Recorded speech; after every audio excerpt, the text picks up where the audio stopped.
చాలా మటుకు కూడా మేడం ఇందాక మీరు చెప్పినట్టుగా హ్మ్. మహిషాసురము, హ్మ్. మహిషము అంటే అది. దున్నపోతును మొదట్లో ఎక్కువగా దున్నపోతులను బలిచ్చేదే కనబడేది. మీరు ఇందాక అన్నట్టుగా హ్మ్. దున్నపోతు అనేది ఒక రాక్షసుడు రూపం గాబట్టి మహిషాసురుడు గాబట్టి దాన్ని బలివ్వడానికి ముందుగా ఆ విధంగా జేసేవాళ్ళా?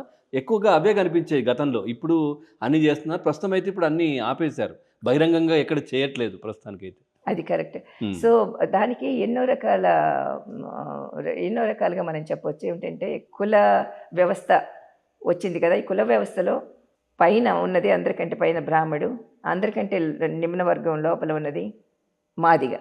ఒక యువకుడు విద్య నేర్చుకోవడం కోసం మాదిగ కులం నుంచి వచ్చినా కూడా బ్రాహ్మణ్ణి అని చెప్పుకొని వెళ్తాడు బ్రాహ్మణుడి దగ్గరికి. వెళ్లి విద్య నేర్చుకుంటాడు. నేర్చుకొని అంత బాగా నేర్చుకున్నాడని చెప్పేసి బ్రాహ్మణుడు ఏం చేస్తాడంటే తన కూతుర్ని ఇచ్చి పెళ్లి చేస్తాడు. హ్మ్. ఒకరోజు అతని తల్లి వస్తుంది.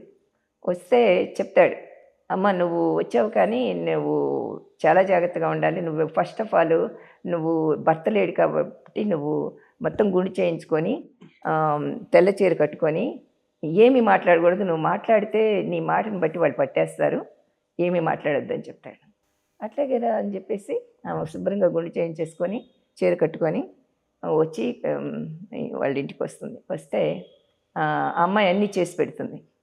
చేసి పెడితే ఆహ్, అంతా తింటూ ఎంతో బావుంది. ఆమెకు నచ్చింది. నచ్చి మాట్లాడొద్దని చెప్పాడు గదా! మోగది మాట్లాడదని. మాట్లాడేసింది. హుహు. ఆ మాట పద్ధతి అర్థమైపోతుంది కోడలికి. ఆ! ఇది బ్రాహ్మలు మాట్లాడే మాట కాదు. మోసం చేసాడు నా భర్త నన్ను. హ్మ్. మోసం చేసి బ్రాహ్మణ్ణి అని చెప్పుకున్నాడు. అని చెప్పేసి చాలా కోపంగా వెళ్ళిపోయి గదిలోకి వెళ్ళిపోయి తలుపేసుకొని నేనిలా మైల పడిపోయాను. కాల్ చేసుకో. కాల్ హ్మ్. చేసుకుంటుంది. హ్మ్. కాల్ చేసుకున్నాక చెట్టు మీద కథ ప్రకారం ఏంటంటే చెట్టు మీదకి వెళ్ళిపోతుంది. వెళ్ళిపోయి చెట్టు మీద ఉంటుంది. అంటే ఆమె ఆత్మ ఉన్నట్టనమాట. అప్పుడు ఈ భర్త ప్రాధేయపడతాడు. అందరూ దిగిరమ్మని అడిగితే, నేను దిగిరాను నాకు ఆహ్, నా భర్తని, నా అత్తని ఇద్దరిని నాకు బలివ్వాలంటుంది. అంటే హుహు. వాళ్ళేంటి భర్త, అత్త ఆహ్, దున్నపోతు, మేక. ఆహా! సో, ఆ దున్నపోతు, మేక ఏంటి సో, దున్నపోతుని బలి ఇచ్చినప్పుడు దున్నపోతు ఆమె భర్త అనుకోని అందుకు చెప్తున్నాను నేనిది. ఆమె భర్త అనుకోని దున్నపోతుని ఆహ్, బలి ఇవ్వగానే ఆళ్ళిద్దరూ ఐక్యమయ్యారు దేవతను. సో, దేవతకిను దున్నపోతుకి తేడా లేదు. హుహు. దున్నపోతే ఆమె.